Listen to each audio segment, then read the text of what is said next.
계속해서 2과목 인간공학 및 시스템 안전공학을 함께 공부해 보도록 하겠습니다.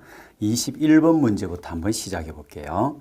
인지 및 인식의 오류를 예방하기 위한 목표와 관련해서 작동을 계획해야 하는데 특수하고 친숙하지 않은 상황에서 발생하며 부적절한 분석이나 의사결정을 잘못하여 발생하는 오류는 그랬는데 사실은 문제를 맞추라고 나온 문제는 아니고요. 어려운 문제로 내기 위해서 출제했다 이렇게 보시면 됩니다. 이 문제는 문제와 답을 여러분들이 보고 그냥 넘어가는 것이 더 효과적입니다. 이런 문제는 맞출 수 있으면 좋고 그렇지 아니하면 통과하는 문제로 정리를 일단 하십시오. 지식에 기초한 행동이다 이렇게 보시면 됩니다. 원래 나누는 것이 기술 기반, 규칙 기반, 지식 기반에서 세 가지 종류로 나누는 것이 있습니다. 참고만 하시고요. 그 다음에 22번 실험실 환경에서 수행하는 인간공학 연구의 장단점에 대한 설명으로 맞는 것은 그랬습니다. 자, 요건요.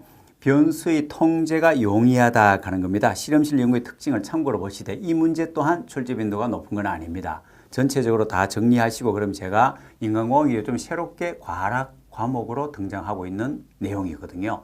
그래서 제가 다 풀이를 하고 난 뒤에 그럼 맞춰야 될 게 몇 개인지를 한번 짚어 드릴게요. 일단은 21번이나 22번 같은 경우에는 문제와 답으로만 정리하시고 일단 통과하셔도 됩니다.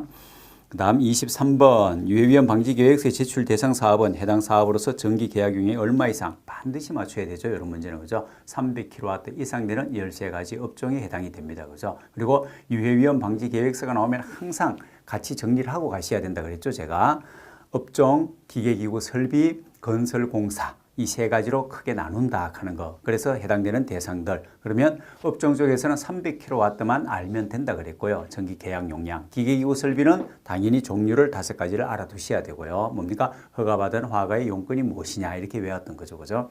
그 다음에 건설은 더 중요합니다. 그죠? 건설은 지상에서 3일 운동하니까 교량으로 오십시오.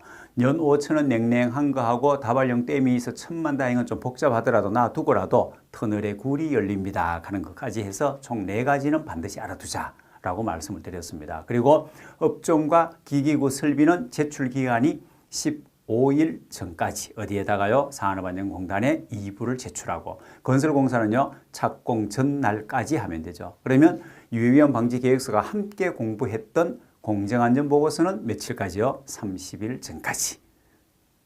지금 다 기억하고 계신 거 맞죠? 이거 외에도 또 하나 3종 세트라고 해서 유해위험 방지 계획서가 나오면 또 하나를 뭐 같이 공부하는 게 뭡니까? 그렇죠. 안전, 보건, 개선 계획.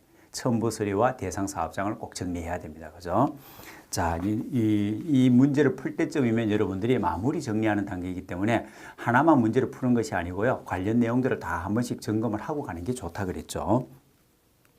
그 다음에 24번은요. 시스템 안전 분석 방법 중에서 예비 위험 분석 PHA 단계에서 식별하는 4가지 범주에 속하지 않는 것을 했는데 딱 보니까 답이 좀 보이는 것 같지 않습니까? 그죠? 다 알지 못하더라도 예비 조치 선택하는 건 없습니다. 그죠?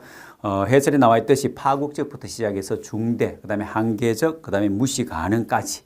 요거는 PHA에 해당되는 것이기도 합니다만은 뭡니까? 위험성을 분류하는 것과 같다 그랬습니다. 그죠? 같이 알아두시면 되죠. 그 다음에 25번 다음 그림과 같이 FTA로 분석된 시스템에서 현재 모든 기본사성에 대한 부품이 고장났답니다. 부품 X1부터 부품 X5까지 순서대로 복구한다면 어느 부품을 수리 완료하는 순간부터 참 문제 좋습니다. 그죠?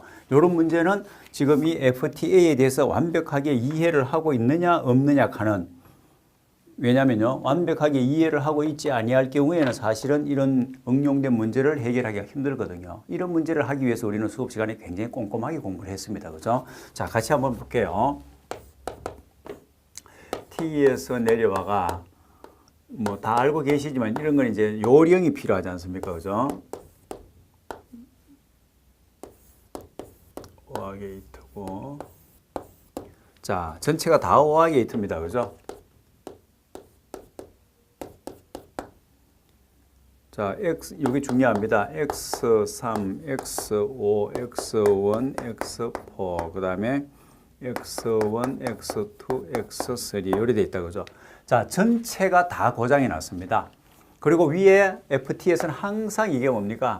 결함, 폴터, 결함을 나무 모양으로 분석하는 게 FT에다 하는 거 항상 머리에 염두해 두시고 이 문제를 풀어나가야 됩니다. 그죠?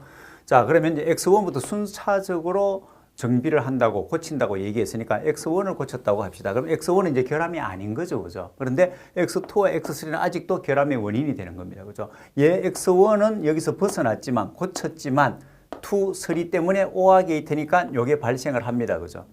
그럼 여기도 나머지 X1이 고쳤죠. 그죠? 지금 여기도 X1이 있네요. 그죠? 수리를 했기 때문에 X4가 아직도 고장입니다. 그러면 오화 게이트니까 마찬가지 여기도 발생하는 거죠. 여기도 X1이 없으니까 어차피 두 개가 다 발생하면 발생하는 거죠. 그죠?